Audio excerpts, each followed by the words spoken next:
DSC విషయంలో credit తీసుకోవడానికి ప్రయత్నించారు, మంచిదే. కానీ చంద్రబాబు గారు ఎన్నికల వేళ సూపర్ 6 అమలు చేస్తామని ప్రతి సభలో ఊదరగొట్టారు. మరి వాటి సంగతి ఏమిటి అని కాంగ్రెస్ పార్టీ ప్రశ్నిస్తుంది. సంవత్సరం రోజులు గడిచినా కూడా ఈ పథకాన్ని మేము పూర్తిగా అమలు చేశాము అని చెప్పుకునే పరిస్థితిలో తెలుగుదేశం పార్టీ కూటమి సర్కార్ ఒక విజయపత్రం లాంటిది రిలీజ్ చేసి దాంట్లో ఉచిత బస్సు ఏమో ఆగస్టు 15 నుంచి అంటున్నారు, రైతులకేమో ఇచ్చేస్తున్నామంటున్నారు, విద్యార్థులకేమో ఇచ్చేస్తున్నామంటున్నారు. కానీ ఇంతవరకు ఇచ్చింది ఎంత, అచీవ్ చేసింది ఎంత అంటే దాంట్లో ఏమీ కనిపించడం లేదు.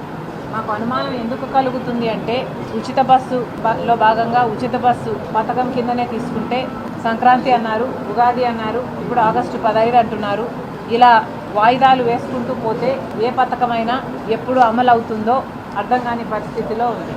అయినా ఒక పార్టీ మేనిఫెస్టోలో ఈ వాగ్దానాలన్నీ ఫుల్ఫిల్ చేస్తాము మేము అధికారంలోకి వచ్చి అని చెప్తే, ఈ సందర్భంలో సూపర్ 6 లాంటిది చంద్రబాబు గారు ప్రతి సభలో ఊదరగొట్టిన సూపర్ 6 లాంటిది ఒక ముఖ్యమంత్రి అయిన తర్వాత అధికారంలోకి వచ్చిన తర్వాత ప్రజలు ఏం ఎక్స్పెక్ట్ చేస్తారు? ప్రజల ఎక్స్పెక్టేషన్ ఏమిటంటే అధికారంలోకి వచ్చిన వెంటనే ఏ పార్టీ అయితే వాగ్దానాలు చేసిందో ఆ వాగ్దానాలని ఆ పార్టీ అధికారంలోకి వచ్చిన వెంటనే నెరవేరుస్తుంది అన్న ఎక్స్పెక్టేషన్ ప్రజలకు ఉండడం సహజం, భావ్యం కూడా. కానీ చంద్రబాబు గారు కూటమి సర్కార్ అధికారంలోకి వచ్చి సంవత్సరం రోజులు అయినా కూడా ఇంతవరకు కూడా ఏ ఒక్క పథకాన్ని పూర్తిగా అమలు చేయలేదు. 3 సిలిండర్లు సంవత్సరానికి ఉచితమన్న పథకం కూడా 3వ సిలిండర్ ఇంతవరకు అయినట్టు లేదు. ఇలా ఏ పథకం తీసుకున్నా అరాకొరగా సాగుతుంది. అన్నిటికంటే ముఖ్యమైనది విద్యార్థులకి తల్లికి వందనం పథకం కింద ప్రతి ఒక్కరికి 15,000 రూపాయలు ప్రతి సంవత్సరం ఇస్తామని కూటమి సర్కార్ సూపర్ 6లో భాగంగా వాగ్దానం చేసింది. మరి ఈరోజు చూస్తున్నాం 87 లక్షల మంది విద్యార్థులు ఉంటే దాంట్లో 67 లక్షల మందికి మాత్రమే ఇస్తామని చెప్తున్నారు. అది కూడా ఎన్ని ఫేజ్లలో ఇస్తారో తెలియదు. అది కూడా పోయిన సంవత్సరం ఇయ్యనే లేదు, ఇప్పుడు ఇస్తామంటున్నారు. అది కూడా 15,000 ఇయ్యరట, అది కూడా 13,000 ఇస్తారట. తల్లికి వందనం పథకం కింద మొదటి రోజే అనౌన్స్మెంట్ వచ్చిన మొదటి రోజే 20 లక్షల మంది విద్యార్థులకి మోసం చేస్తున్నారు. ఇది భావ్యం కాదు. చంద్రబాబు గారు స్వయంగా చెప్పారు, ఒకరుంటే ఒకరికి, ఇద్దరుంటే ఇద్దరికి, ముగ్గురుంటే ముగ్గురికి, నలుగురుంటే నలుగురికి 15,000 ఇస్తామన్నారు. గుర్తుపెట్టుకోండి, మీరు చెప్పిన మాటలు గుర్తు తెచ్చుకోండి. 15,000 రూపాయలు విద్యార్థులందరికీ ఏ 20 లక్షల విద్యార్థులకైతే మీరు ఎగ్గొట్టాలని చూస్తున్నారో అలాంటి ప్రయత్నాలు చేయకుండా మొత్తం 87 లక్షల మంది విద్యార్థులకి తల్లికి వందనం పథకాన్ని 15,000 చొప్పున అమలు చేయాలని కాంగ్రెస్ పార్టీ డిమాండ్ చేస్తుంది. అలాగే రైతు భరోసా అని ఇంకొక సూపర్ 6, దాంట్లో 20,000 రూపాయలు ప్రతి రైతుకి ఇస్తామని చెప్పారు. దాంట్లో మొదటి సంవత్సరం ఇప్పటి వరకు ఇవ్వలేదు, ఈ సంవత్సరం ఇస్తామంటున్నారు. అది కూడా 14,000 రాష్ట్ర ప్రభుత్వం ఇస్తుందంట, 6,000 రూపాయలు కేంద్ర ప్రభుత్వం ఇస్తుందంట. కానీ రైతులు ఉన్నదేమో 93 లక్షల మంది రైతులు ఉంటే దాంట్లో ఐటీ కట్టే వాళ్ళు ఉన్నారు, లేదా అసలు వ్యవసాయం చేయని వాళ్ళు ఉన్నారు. ఆ లెక్క తీసేస్తే ఈ లెక్క ప్రకారమే 79 లక్షల మంది రైతులను తేల్చారు. మరి తర్వాత 8 రకాలుగా దాన్ని ఫిల్టర్ చేసుకుంటూ కేవలం 45 లక్షల మంది రైతులకు మాత్రమే ఈ రైతు భరోసాని మీరు అమలు చేస్తామని చెప్తున్నారు. మిగతా 33 లక్షల రైతుల సంగతి ఏమిటి అని కాంగ్రెస్ పార్టీ డిమాండ్ చేస్తుంది. ఏ పథకమైనా అమలు చేస్తారు అని ప్రజలు నమ్మి మిమ్మల్ని ఓట్లేస్తే మీరు ఆ పథకాన్ని కంప్లీట్గా ఫుల్ఫిల్ చేస్తారన్నది ప్రజల ఎక్స్పెక్టేషన్ అయినప్పుడు ఇలా అన్ని కత్తెరలు పెట్టడం భావ్యం కాదని కూటమి సర్కార్కి కాంగ్రెస్ పార్టీ హెచ్చరిస్తుంది. నిరుద్యోగ భృతి ఇస్తామన్నారు, 3,000 రూపాయలు. దాదాపు 50 లక్షల మంది బిడ్డలు ఉన్నారు. మీరు అధికారంలోకి వచ్చిన తర్వాత ఎన్ని ఉద్యోగాలు ఇచ్చారో ప్రజలకైతే కనిపించడం లేదు. ఒక డిఎస్సి చేయడం తప్పితే అది కూడా ఇంకా ఫుల్ఫిల్ అవ్వలేదు, అది కూడా వాళ్ళు ఇంకా ఉద్యోగాలు జాయిన్ కాలేదు. బట్ అది తప్పితే ప్రైవేట్ రంగంలోనైనా ఇంకో రంగంలోనైనా ఉద్యోగాలు కనిపించటం లేదు. 50 లక్షల మంది బిడ్డలు ఎదురు చూస్తున్నారు ఉద్యోగాలు వస్తాయని, లేదా నిరుద్యోగ భృతి ఇస్తారని. కనీసం నిరుద్యోగ భృతి ఈసారైనా 2014లో మీరు అధికారంలోకి వచ్చే ముందు కూడా ఈ వాగ్దానం చేశారు, నిరుద్యోగ భృతి ఇస్తామని. అప్పుడు నిలబెట్టుకోలేదు చంద్రబాబు గారు. ఈ నిరుద్యోగ భృతి గురించి ఇప్పుడు మాట్లాడడం లేదు. సూపర్ 6లో ఇది భాగమే కాదన్నట్టుగా ఉన్నారు. 3,000 రూపాయలు నిరుద్యోగ భృతి ప్రతి నెల ఇస్తామని చెప్పారు. కనీసం సూపర్ 6లో ఇది భాగం కానట్టే ఇప్పుడు వ్యవహరిస్తున్నారు.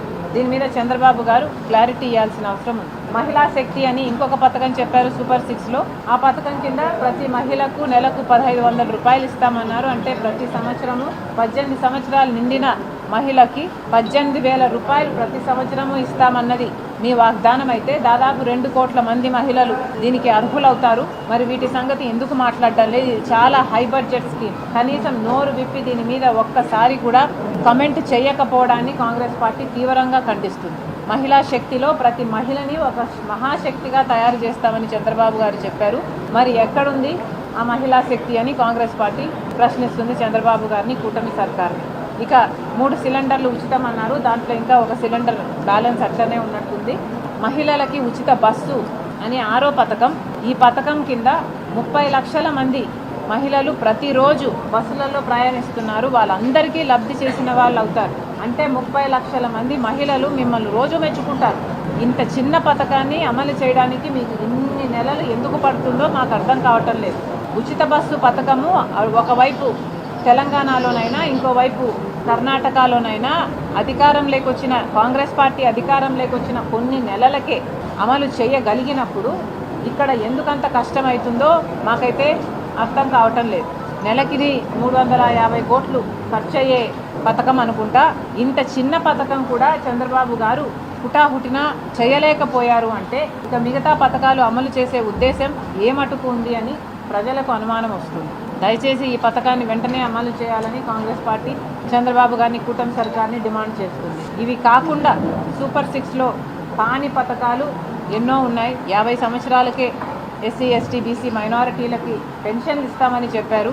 కానీ ఇంతవరకు దాని గురించి మాట్లాడటం లేదు. ఇవి కాకుండా అతి ముఖ్యమైనది పిల్లలకి ఉద్యోగాలు, జాబ్ క్యాలెండర్ ఇస్తామన్నారు ప్రతి సంవత్సరము.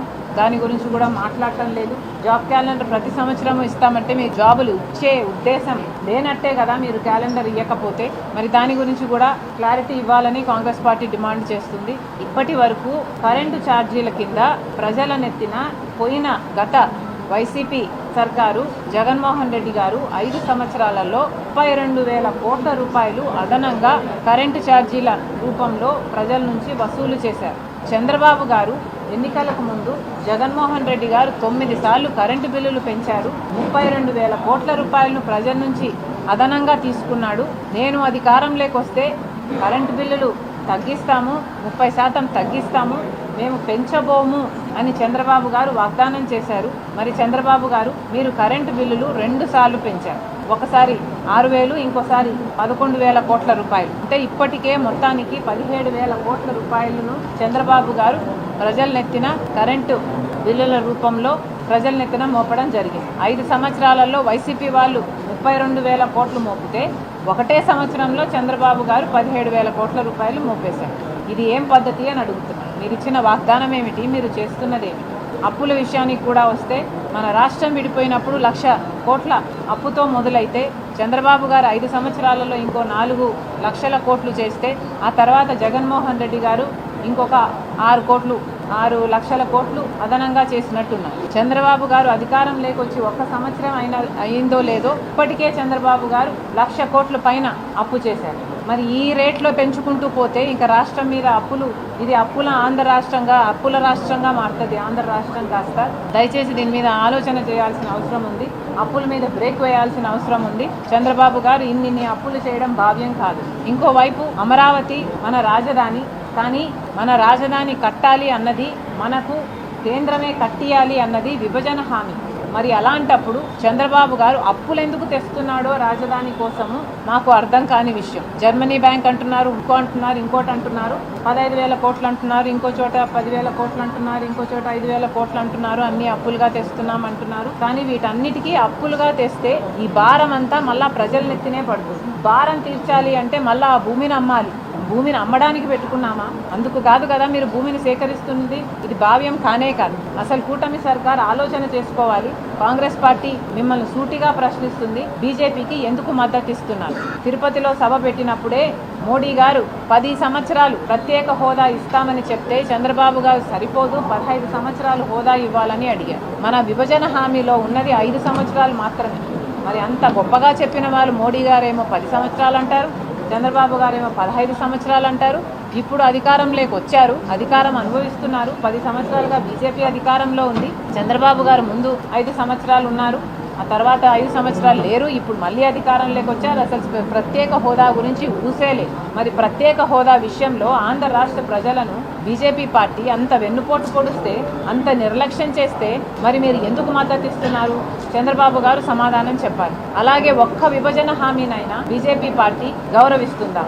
ఒక్క విభజన హామీనైనా పోలవరం ప్రాజెక్టును తీసుకున్నా కూడా పోలవరం ప్రాజెక్టులో 45 మీటర్ల ఎత్తులో నీళ్లు నిల్వ చేయాలి అని రాజశేఖర రెడ్డి గారు ఉద్దేశిస్తే, పోలవరం ప్రాజెక్టుని ఒక గ్రావిటీ బేస్డ్ ప్రాజెక్టుగా రాజశేఖర రెడ్డి గారు ఉద్దేశిస్తే దాన్ని కాస్త 41 మీటర్ల నీళ్లు నిల్వ మాత్రమే చేయాలి అని బీజేపీ పార్లమెంటులో డిక్లేర్ చేస్తే, ఒక్కడన్నా ఆంధ్ర రాష్ట్రానికి చెందిన ఎంపీ ఒక్కరన్నా లేదు, ఇది 41 మీటర్లకే కుదిస్తే ఇది ఒక గ్రావిటీ బేస్డ్ ప్రాజెక్ట్ కాదు, ఇది లిఫ్ట్ ఇరిగేషన్ ప్రాజెక్ట్ అవుతుంది, ఇది ఒక బ్యారేజ్ మాత్రమే అవుతుంది, మాకు ఇలా వద్దు, మాకు 45 మీటర్లలో నిల్వ చేసుకునే ప్రాజెక్టే కావాలి పోలవరం అని అంటే ఒక్కడన్నా లేచి ఏ పార్టీ నుంచైనా, బీజేపీ ఎట్లా కాదు, తెలుగుదేశం అయినా జనసేన అయినా వైసీపీ అయినా ఒక్క మగాడైనా లేచి మాట్లాడా అంటే మన పోలవరం ప్రాజెక్టుని లిఫ్ట్ ఇరిగేషన్ ప్రాజెక్టుగా చేయాలనుకున్నారు. కేవలం 83,000 కుటుంబాలకు R&R ప్యాకేజ్ ఇవ్వకుండా తప్పించుకోవడానికి ప్రాజెక్ట్ హైట్ను కుదించేస్తున్నారు, నీళ్ల నిల్వను కుదించేస్తున్నారు. మేము ఇలా అయితేనే సాయం చేస్తాము అని బీజేపీ చెప్తుంది. దానికి జీ హుజూర్ అన్నట్టుగా వీళ్ళందరూ సై అంటున్నారు. అంటే బీజేపీ పార్టీతో అంత కుమ్మక్కయి ఆంధ్ర రాష్ట్ర ప్రజలకు అంత మోసం చేస్తున్నారు. అందరూ ప్రతిపక్షమైనా సరే అధికార పక్షమైనా సరే. జగన్మోహన్ రెడ్డి గారు బీజేపీ పార్టీ గురించి వ్యతిరేకంగా మాట్లాడరు, చంద్రబాబు గారు జనసేన ఎలాగో మాట్లాడరు. ఎందుకంటే ఒకరిదేమో కూటమి సర్కారు సక్రమంగా పొత్తు పెట్టుకున్నారు, జగన్మోహన్ రెడ్డి గారేమో అక్రమంగా పొత్తు పెట్టుకున్నారు, తెర వెనక పొత్తు పెట్టుకున్నారు. ఇది ఏం పద్ధతి? మన రాష్ట్రానికి ఇంత అన్యాయం జరుగుతుంటే, కనీసం మాట్లాడలేని పరిస్థితి ఉంటే, బీజేపీ ఇంత అన్యాయం చేస్తుంటే చంద్రబాబు గారు సమాధానం చెప్పాలి. ఎందుకు పొత్తు పెట్టుకున్నారు? మన రాష్ట్రానికి బీజేపీ పార్టీ ఏం చేస్తుందని పొత్తు పెట్టుకున్నారు? ఏం మేలు చేసింది? ఏం మేలు చేయబోతుంది? ప్రత్యేక హోదా ఇచ్చిందా? పోలవరం ఇచ్చిందా? ఇప్పుడు రాజధాని అయినా వాళ్ళు నెత్తినేసుకొని కడుతున్నారా? కట్టడం లేదు కదా. ఢిల్లీని తలపించే రాజధాని కట్టామని చెప్పిన మోడీ గారు ఏం చేస్తున్నారు? ఇప్పుడు అప్పులు ఇస్తున్నారు. ఈ అప్పులన్నీ మన బిడ్డల మీద పడాలి, వాళ్ళ నెత్తిన పడతాయి. ఇవన్నీ ఎవరు కడతారు? మరి ఏం మేలు చేస్తుంది బీజేపీ పార్టీ? మరి ఎందుకు మద్దతు ఇస్తున్నారు? ఎందుకు కూటమి కట్టారు బీజేపీ పార్టీతో? చంద్రబాబు గారు సమాధానం చెప్పాలి. కడప స్టీల్ ఫ్యాక్టరీ విషయమైనా సరే, కనీసం వైజాగ్ స్టీల్ కాపాడుకుంటాము అన్న ఒక గ్యారంటీ అయినా కేంద్ర ప్రభుత్వం ఇవ్వనప్పుడు ఎందుకు కూటమి కట్టారు? ఎందుకు బీజేపీ సర్కారుకు మద్దతు ఇస్తున్నారు? చంద్రబాబు గారు సమాధానం చెప్పాలి. చంద్రబాబు గారిని మళ్ళీ ప్రశ్నిస్తున్నాం. మీ హామీలు నెరవేరటం లేదు, బీజేపీ మనకు మేలు చేయటం లేదు. ఆన్ ద హోల్ 1 సంవత్సరం మీ ప్రోగ్రెస్ రిపోర్టు ఎలా ఉంది అంటే అరచేతిలో వైకుంఠం చూపించేటట్టు ఉంది. ప్రజల చేతిలోకి ఏదైనా వచ్చిందంటే ఈ చేతిలో నుంచి ఆ ప్రజల చేతిలోకి ఏమీ రాలేదు. దయచేసి పరిశీలన చేసుకోండి. మళ్ళీ చెప్తుంది, కాంగ్రెస్ పార్టీ డిమాండ్ చేస్తుంది, బీజేపీకి ఇస్తున్న పొత్తుని వెనక్కి తీసుకోండి. బీజేపీని డిమాండ్ చేసే పరిస్థితిలో మీరున్నారు.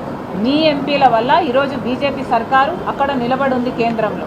బీజేపీ మెడలు వంచి కాలర్ పట్టుకొని నిలదీసి ప్రత్యేక హోదా అయినా, రాజధానికి నిధులైన, పోలవరం 45 మీటర్లకు నీళ్ల కెపాసిటీకైనా ఏ విషయంలోనైనా మనం డిమాండ్ చేసి తీసుకునే పరిస్థితిలో మీరు ఉన్నప్పుడు ఎందుకు బీజేపీకి ఇంత గులాంగిరి చేస్తున్నారో, ఎందుకు రాష్ట్ర ప్రజల ప్రయోజనాలను తాకట్టు పెడుతున్నారో మీరు సమాధానం చెప్పాలి.